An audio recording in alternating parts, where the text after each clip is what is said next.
and this is the Conduit. All right, y'all. It is 5 p.m. on a beautiful Tuesday. It's Bow Tie Tuesday. You know, I haven't worn my bow tie in a while. It was summertime. I kind of went away from my ties for a little bit. I decided to go tieless, put on my logo polo, relax a little bit. It's been a nice summer, but it's time to get back to the fall, winter, summer wardrobe. So Bow Tie Tuesday is back. In purple as usual. It is Tuesday, September 28th. It is 60 degrees in Kitsap County. Beautiful day. As you know, today is Deborah's Corner. So we're going to have a really good time today, per usual. As you know, we've got a new show every single day coming to you. So we're going to get started here in just a second. We're getting Deborah set up backstage to come on, and then we're going to go ahead and get going. All right. Just needed to check my audio there. Having a few technical difficulties today.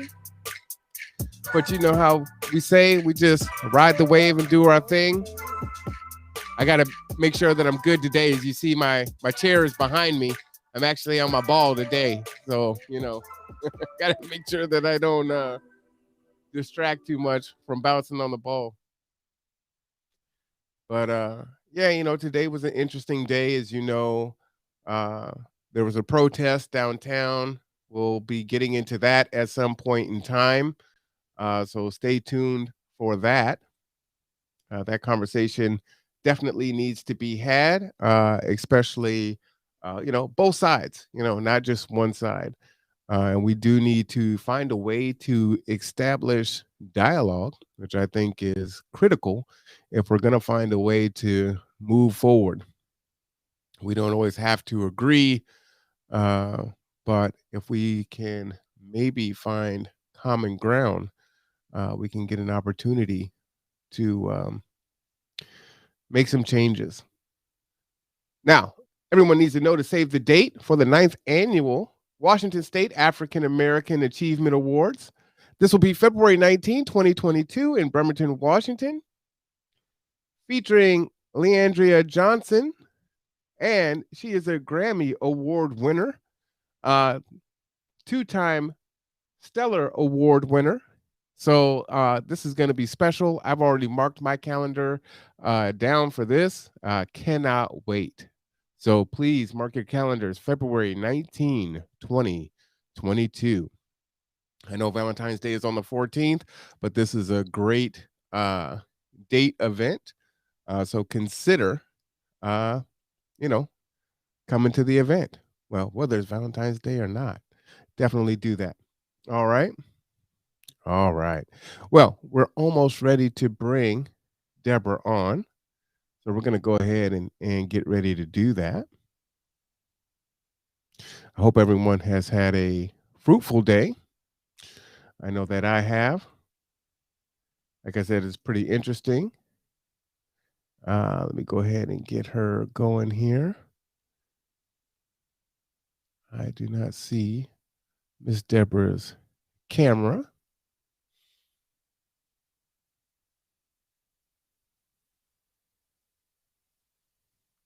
All right.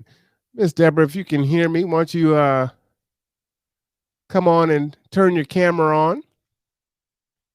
Oh, I thought it was on. I apologize. You're all right. You are live, though. I'm glad you can hear me, so that's fantastic. And I'm looking, waiting for it. I apologize. And no worries at all. All right. Oh, okay, there we go. And I'm sitting here waiting. This technology.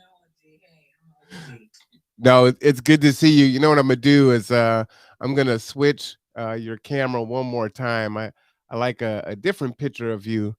I think you might be good just like that. All right, we'll keep it like it is. I was just gonna. Oh no, don't do it. I ain't gonna mess with you. It's all good. Hey, you know what? It's Tuesday, you know. I try to smile. You must like the younger version. I'm very well seasoned here. Oh, it's all good. I just want you to smile. I like your smile. We're gonna get into some serious conversation, so I just want to make sure that you smile a little bit before we get going. It's always good to smile every day a little bit. Correct, correct. I'm really glad to be on here today.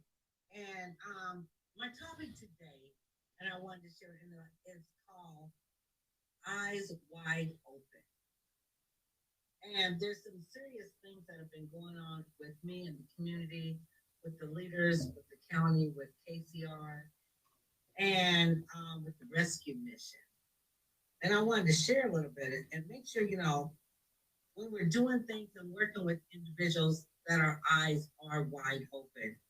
First, I'd like to share an article that came across from David Ewing of Mile Hill Public Safety, when they're talking about they have a GoFundMe page up, and they're saying they're exciting news, friends. We now have a GoFundMe page to support our legal fund to stop this dangerous homeless shelter.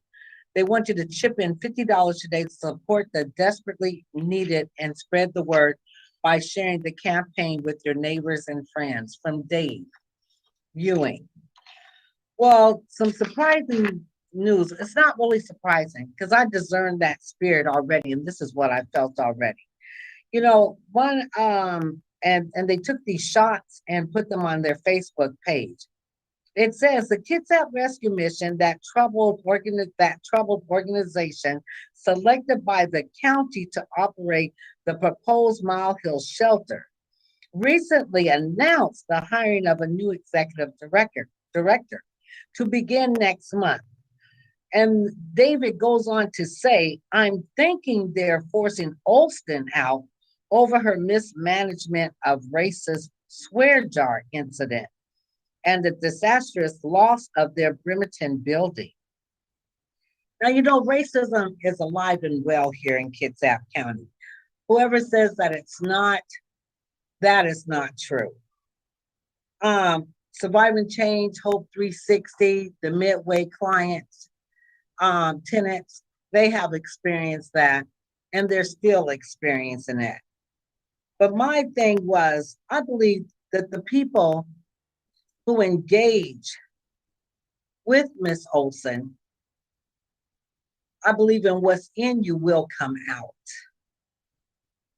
And then is it something that we're not seeing in those other people that are engaging and that chose to work with her and this? Are they a part of this racism thing? I mean, I'm just thinking for all the things that the Midway tenants are encountering with Surviving Change and Hope 360 has encountered, all the way from KCR Matt Garrett saying that I'm taking kickbacks from landlords, making that up, sharing it with his staff putting it out to the clients, tenants coming back telling me, signing statements, getting them notarized, all the way saying that the next step, they were forcing the tenants at the Midway to say that I was charging them, these individuals, so I was hurt on this because they have nothing. They have nothing. And then I didn't ask these individuals to come to me. I'm sitting here helping people.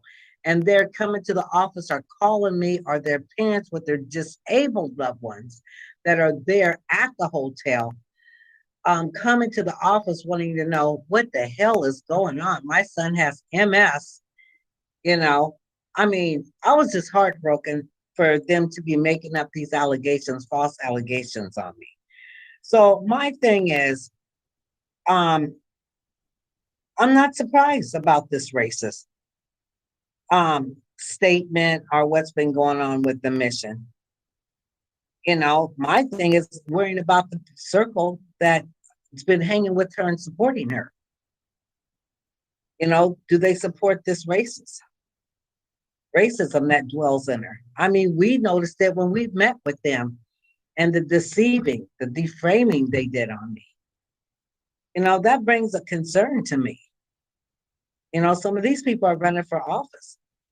And I believe one part of his article does state on here that they chose to support Miss Olson at the rescue mission.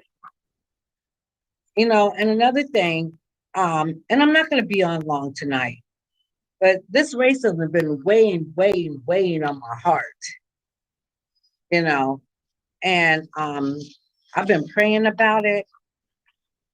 And due to the fact that it came to me, I know a lot of you remember when I ran for the write-in mayor, I didn't run to win. I didn't run to win at all. I was running due to the fact that a group of people came to me, a group of white people came to me. And matter of fact, Diane Robertson and Mark, I believe his name was Mark, one of the city councilmen. And they came to my office and said, Deborah, we'd like, a group of people like for you to run in for the write-in mayor. And the whole point and everything was to shift the votes. They didn't want Moffett to get in. Well, I wanted to hear about Moffett. I wanted to hear about Patty Lent, which the Lent had a long-term name, and they were good to African Americans back in the day when I was a child coming up, and had their stores and everything down on Callow. And so I wanted to hear about it. I said, okay, I'll go ahead and run. So they gave this barbecue down at the park. I met with them. They paid the $1,200 for me to go ahead and run. I didn't even know it cost $1,200 to run, but back then it did. So during the meantime, I was coming to work one day, and a Black male, he's a veteran, president over the Black veterans. And he came to me in the office. He had startled me because he never came down. Only the vice president came down, worked in the office. And he stated to me, he said, Deborah, if you stop running, and when Moffett gets in, he will go ahead and write Survive and Change in the budget. Now, the mayor don't really have no power. City council runs, the city. And so I knew that was false. But it shows that times have never changed. They know how to, the powers that be, know how to use our own people against us to come and do their dirty work or to turn on us. I told him to get out the office and stop acting like Frederick Douglass and Judas, because I can't be sold or bought. As soon as he left out of my office, I get a phone call from Moffat's wife saying that I didn't want to play ball, that I was going to suffer from this. And I told her I could not be bought. And she told me that I will live to regret this. So anyway, next one I know, they had my mug shot in there. I had a warrant in Oklahoma City, which I didn't even know. And so they had, the newspaper had put my mug shot in black and white on the front page. It still didn't stop me and the homeless people painting signs and putting, writing for mayor, the campaigns. I still kept going. That didn't stop me. So they would tear the signs down, put them up, call owners of the property and make the people take them out of their yards. And then I still kept going. Then I never took the paper. Then I still kept going. They put my mug shot in color on the front page and made sure it made my front porch. So I still kept going, Then I did an interview with the Kitsap Sun down at Survive and Change office. My mom and my Aunt Helen came over from Seattle to support me. Bishop Lawrence Robertson came and supported me 100% as always. And then so I didn't go ahead and win, which I wasn't expecting. It was just shifting the votes. Patty Lent ended up winning by 41 votes. So all of a sudden, let's bring it up to speed where I'm going to, why this is weighing on my heart, how heavy stuff can carry on, and that the deceitfulness. And when Robert Body used to talk about, they have a good old boys club. here in Bremerton. Sometimes I believed it and sometimes I didn't.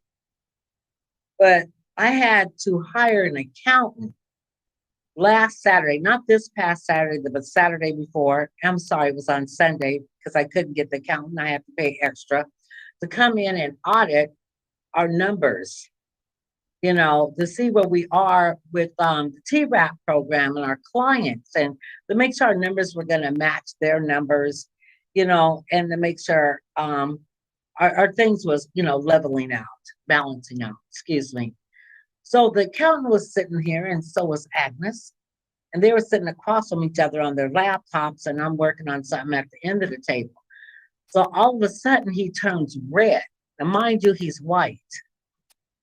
And he's looking down and he goes, I know who you are.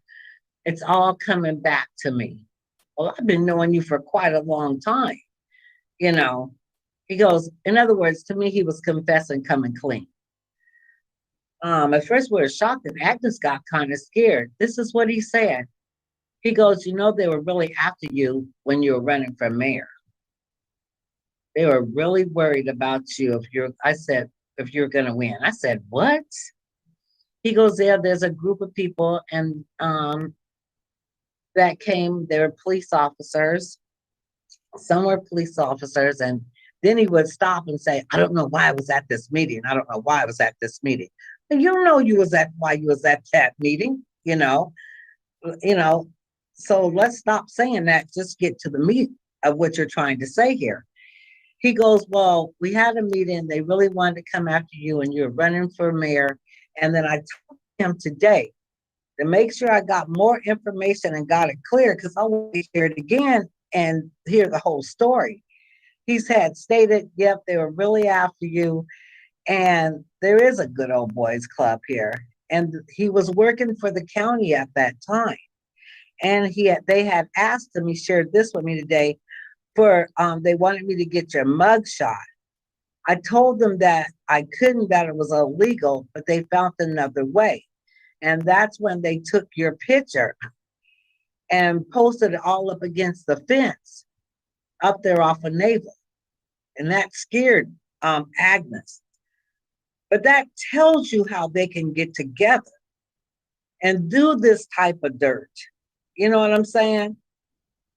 Then you can take one thing one person has that might not even as big, but you can take one of their own and take them to the White House with more on their record. I'm just sharing with you the differences.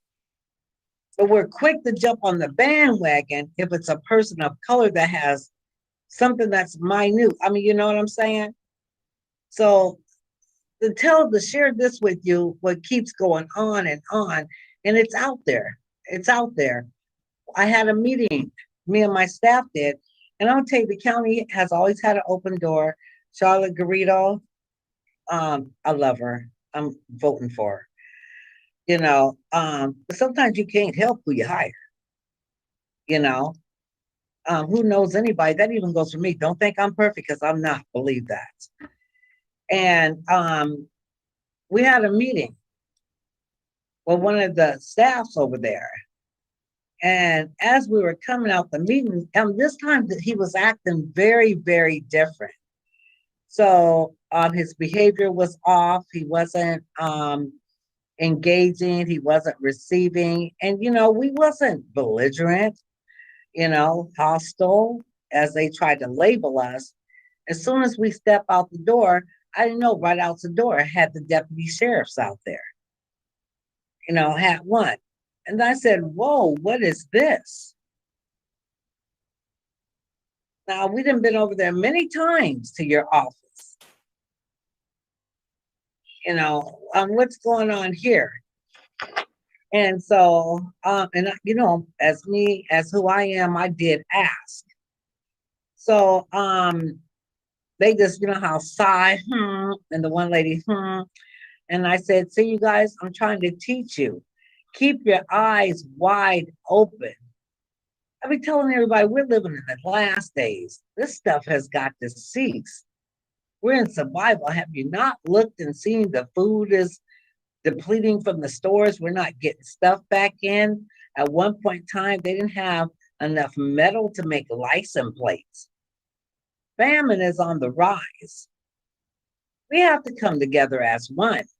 All this hate crime, hating one another, it has got to stop and cease. If something is wrong, I say it over and over again. Let's fix it and move forward. If that doesn't work, let's fix it again. Let's revise it. I mean, but it just leaves me scary when Robert Body used to always say they got a good old boys club here. And knowing that I was the target of the good old boys club and having a white man sit here and share with me and my staff member, my director of Survive and Change, and for her to hear for firsthand, they just got to talking. It just really scared her, frightened her. She didn't know it was true either. And then to hear that about the situation, the issue with the Mile Hill Public Safety, Miss Olson, about the racist statements, on the coffee cup, the swear jar incident, and then what her group of people were doing to the clients, the tenants at the Midway, and making those allegations on me, Matt Garrett, KCR, he represents them. Gary, telling tenants, clients in another department, don't work with Survive and Change, Deborah Jackson, KCR is going to bring her down. We got the statements notarized.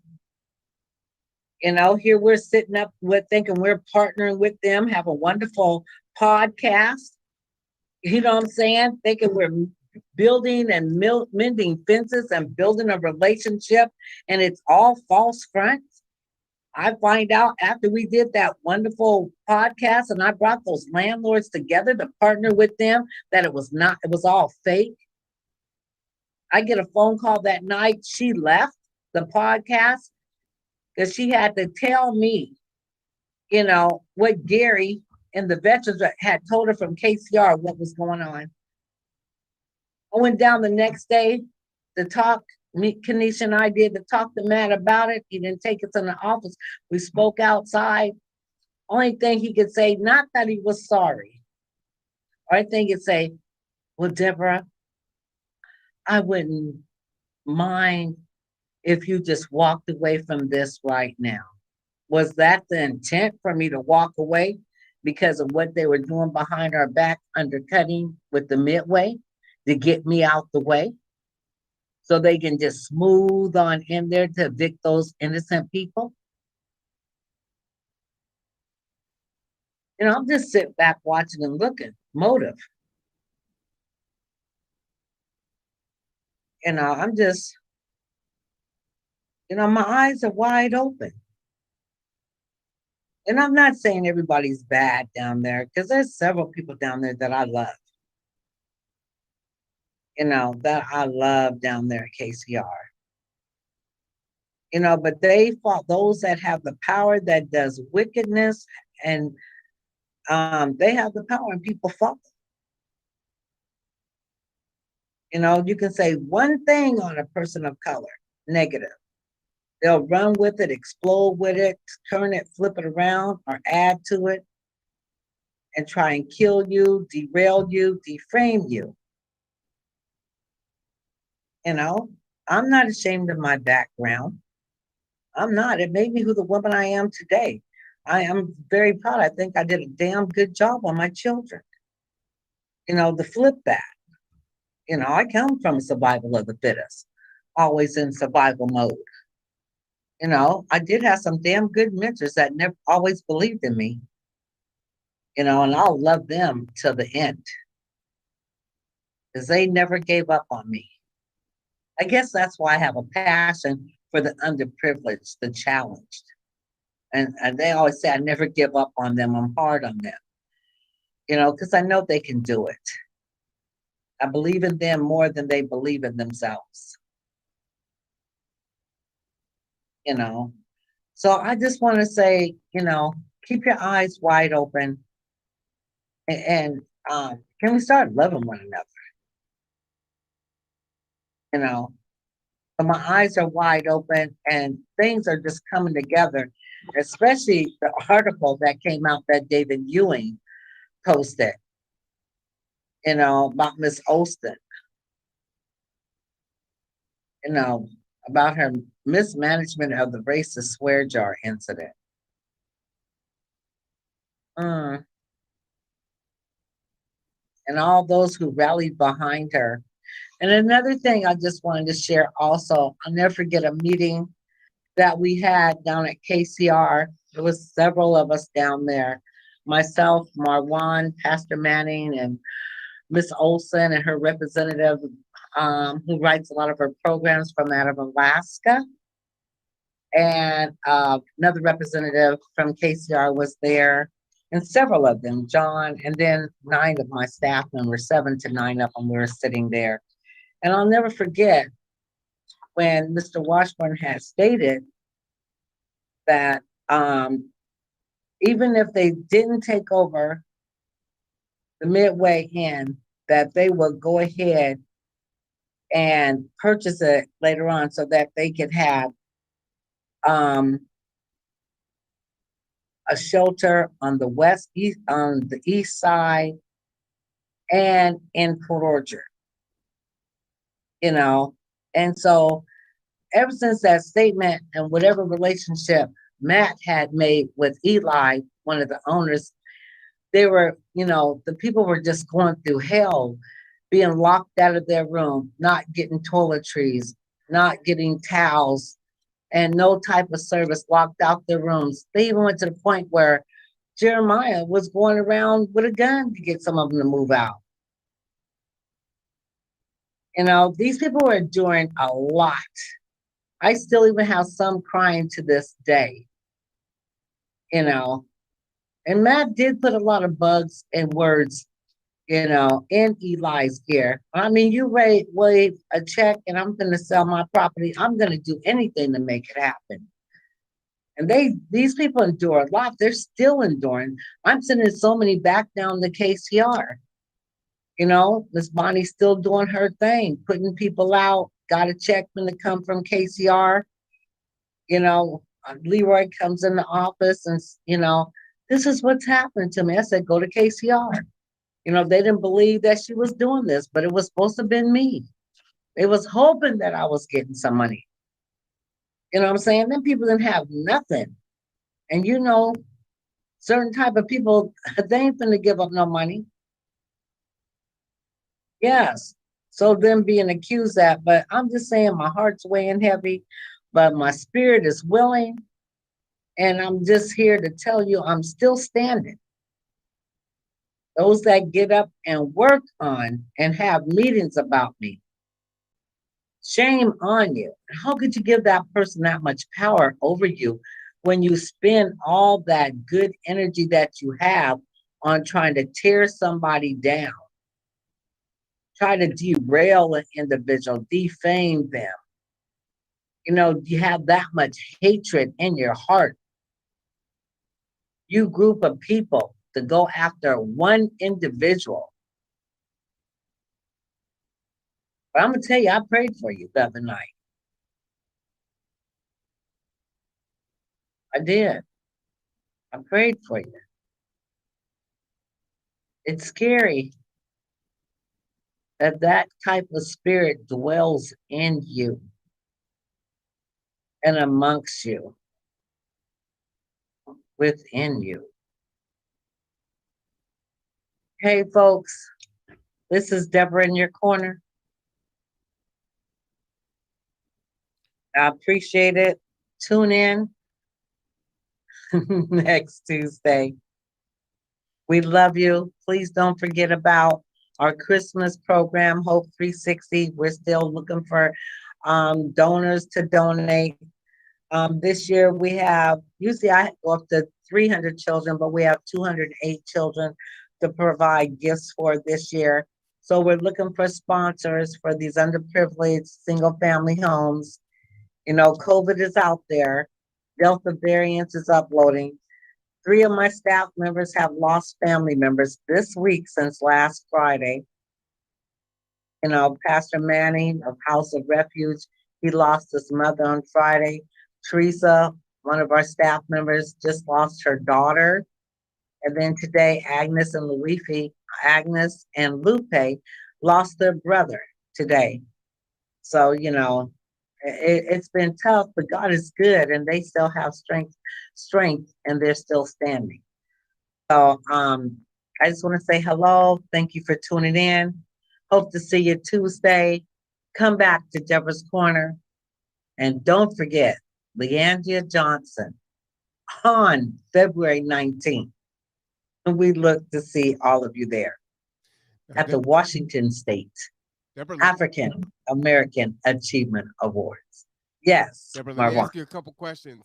How do people sponsor, if they want to sponsor some of these 208 wonderful, beautiful children? Well, they can go ahead. We do have our flyer. It's been out there. Contact Surviving Change Kids at gmail.com. Surviving Change Kids at gmail.com. And they contact us and we return the phone call. And what we do generally, we just give them the child's information, their needs, their wants, their size. And what we mostly tell people, you're going to see elaborate items on their list. But the most thing is coats, underwears, pajamas, shoes, socks, underwear. And that's what we encourage you to get, for these individuals because their parents are unable to. So they just go ahead and contact Surviving Change Kids at gmail.com and we can go ahead and hook them up. And generally we always ask individuals to go ahead and we give them a family that just has 2 kids in there. Then the other ones we give to our other sponsors to go ahead and put them on the ornaments. So anyway, we need your help. We need your sponsorship, and we support all colors. I'm an Alpha Kappa Alpha Sorority Sister Incorporated, and I believe in serving mankind. And I'm a child of God. Now, Miss Deborah, do you know some of the items that are on the list just to give folks an idea? It is so many. Yeah, it could be as lavish as a PS5, I bet. It's probably on Shut up, yeah, TVs and everything. It's the wish list.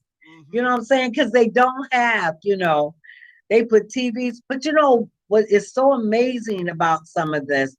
Some of them be asking beds. Every year we have several mothers ask for beds and mattresses and dressers. Yes. And God was so good to us last year. How several children received beds and dressers, and never had a bed sleeping on the floor. So we do have a family with 4 kids, and now the mother just told me she was pregnant, and that's sleeping on the floor. So they need some beds badly, beds and mattresses and everything. So I've been working with this family for 4 years now. I got them, received them through CPS case. Now, how long have you been doing the Surviving Change Christmas program for children? Oh, this is our 14th year. What? 14 years? Yes, this is our 14th year. Yes. All right. I just want to say, many of us do work in the community and every little bit helps. I don't know what, y'all have been doing to support. 14 years is a long time, right? To start a program, keep the program going year after year. That is huge. And there's 200 children this year. And if you're thinking an average of 150 children per year, let's say, is that fair to say? Well, generally I do over 300. Oh, normally it's 300. Year, okay, let me not undersell it then. Yeah, no, usually it's over 300. But I had told her, stop taking. And you saw on my board, I was stretching the days. Yeah, I was in stretching the days. Yep. Yes. So I said no. You know what I'm saying? But it might get to 300 because at the last minute, I always give people, oh, I didn't know. Now, I've been doing this for 14 years. But no, Surviving Change has been around since 2007. But I've been doing the work in the community since 1987. All right, that's 4,200 kids. That's 4,200 children, right? That's a hell of an impact. That's a hell of an Oh, impact. thank you. I'm sorry, Moan. Thank you so much. No, Yes. thank you. And with the support of others and their assistants and my team, I really have to say I wouldn't be able to do it without the volunteers and my team that comes together on the days of the events. The footwork, I do it all. But I do have good background people, Stephanie Stevens and Lily Webb. I'll say Lily Davis. And they're both the same person. They've been there. And then Amber's been there for many, many years too. And Nikki Houston. As far as with the Christmas program, I miss Sarita. She's gone to Florida. And one of two of my helpers, they passed away. Ty Risha and Shiva, so some moved away. So we're just down to two helpers right now. But God is good. He's going to build it back up for us, the helpers. But those girls do the damn thing. So if folks You want to know, volunteer, can they also contact you at Surviving Change Kids yeah, app at survive and Gmail? change kids at gmail.com. But you know what I'm saying? Katie Schultz, she a boss. She a diva. Katie Russell, she rocks. She came in last year hitting home runs. that that woman, she rocks. She a boss, like I say. She came in, her and Christina, and they were hitting home runs, and I really appreciate both of them. What Surviving Change and Hope 360. what banks and folks have been donating and supporting this project over the last 14 years?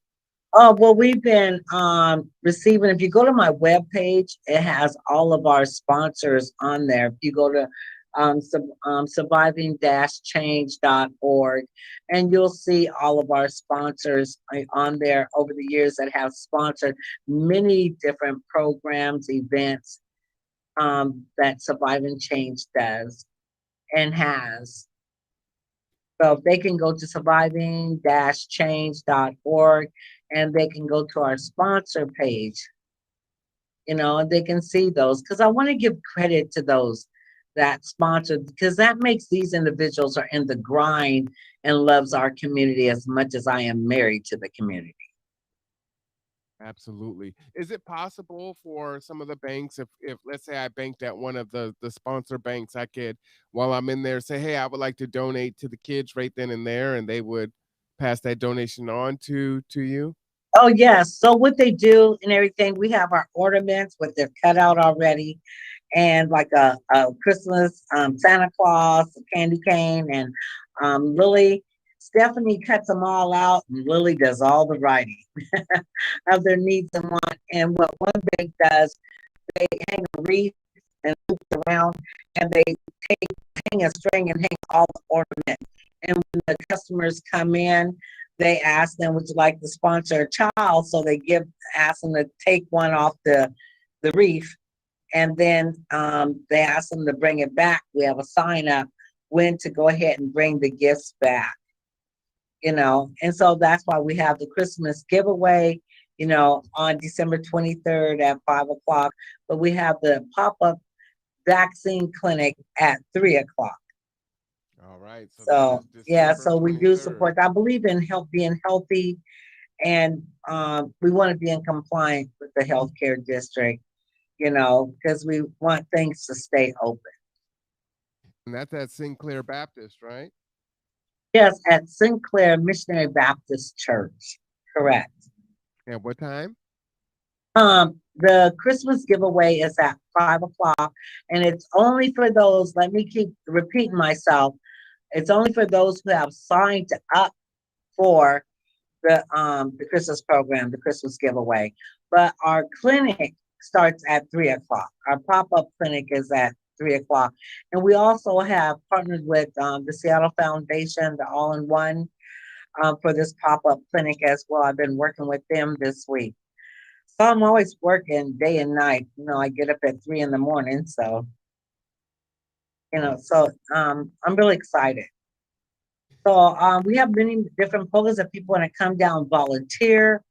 Um, like our busiest season is now, and then generally around the first of the year during tax seasons and all that. That's when individuals want to decide to vacate their criminal records, get rid of their LFOs, and I've been doing that since 2004. Oh, shout out to Lucia. How you doing, Lucia? She's asking who can sign up For the Christmas program. Mm-hmm. On the for you, anyone can just come to 865 6th Street, Bremerton, Washington, Suite 305. I apologize. We're directly across from the Salvation Army. Is that Lucia Luifi? That's Lucia Jones. Oh, okay. All right. Okay. Hey. Hey, now you said that's 865 Fifth Avenue, Fifth Street? No, 865 6th Street. 6th Street. Suite. Yes. Suite 305. All right. 9 to 5. And we're going to be done taking applications this Friday. We cannot take any more because we got to start, turn things in by Monday, to our sponsors. Right, so the deadline, and we want to give them time, Absolutely. So the deadline is this Friday, close the business. So don't wait to the last minute. Get it on in there. And again, the event is going to be December 23rd at Sinclair Missionary Baptist Church at 5 p.m. It's designed for the kids and the families to come up and get their gifts. But there is going to be a pop-up clinic, which at that point in time, there should be, vaccine opportunities for some of the children also. And there's going to be pictures with Santa and there's going to be food. So this is going to be a great event. I'm very happy to, say that we are coming alongside, Deborah and Surviving Change to help support her efforts. So if there's anyone that needs transportation on that day and can't get there, they can go ahead and call G2 and we'll make sure that they get to the event and they get back to where they need to go to at the end, because it's really important to support and not only to do your mission, but to also help other people do their mission. I think that's really important too, right? So we're proud to be able to do that. Christina is saying to sign up by October 1. So she's putting that reminder out. So absolutely, please do that. Lucia says, I have 2 boys and they miss out due to issues with mom's work. We find sponsors, but this sounds good for them. So yeah, absolutely, Lucia, go ahead and get that in. Oh, and she also says she has some donors. So, we're going to go ahead and that's what I'm talking about. And that's what that looks like, right? Is just us coming together. We don't all have to do it by ourselves. We're stronger together. So we can come along, aside each other and support. It does not have to be a situation where, you're taking away from your own program to support another program. We're all building it together. And as Deborah was saying, we do see the world in very different ways. But we also have a lot of commonalities. And if we can build from that foundation, I was saying that earlier when I was on Facebook, if we can do that, we can make the change that we want to see in our community, right? And it just really takes a few people to dare to work together, to find that commonality, although we see things through a very different lens. We just dare. I dare you. I've dared myself. Deborah has dared herself. Now we're going to call out the injustices that exist, right? And that's what she did today. We're going to do that. We're going to continue to do that. But at the same time, we're going to do the work. And that's what love is. Go ahead, Deborah. And Marvon, you had it.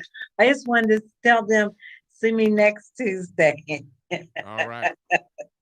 So I guess we're going to go ahead and wrap the show for today. This is Deborah's Corner, coming every Tuesday at 5 p.m. Next Tuesday, we've got another show for you. It also happens to be a very special day because it's Layla's 10th birthday. So happy early birthday to Layla. Can't believe she's 10. Daddy wants her to stay 7. She just keeps growing. It's crazy. But again, these are the conversations that we can have, that we need to have. If you have things that you want to talk about, reach out, right? Deborah will be talking about all kinds of different things, whether it's hard-hitting truth or it's fun, loving on kids and doing what we have to do in the community to make change. We definitely want to hear more about her history and all of the things that she's doing. I came into her office today and she's helping to make funeral arrangements for several different people that she cares about. And I don't know how she does it, but she does it. She continues to do it. Well, I do know it's God, right? Yes, correct. Yes. So that's it. But And you Christina, can go to my page, my website, and if you need, having being a funeral director, people don't never plan for that, but we have payment plans where 1/4 cheaper than all the other funerals around here. We come in the middle of night. We're available 24 hours, the House of Scott. So we're open to that. Always remember us and think of us before you move your loved one, because it costs so much money, unexpected money. well, we'll have to make that an opportunity for Deborah's Corner on one of the podcasts because people do need to know about that. I've gone through it twice now, so absolutely. But I am, for Deborah, I am Marwan Cameron. This is The Conduit, and every Tuesday you can be here in Deborah's Corner. All right. Until next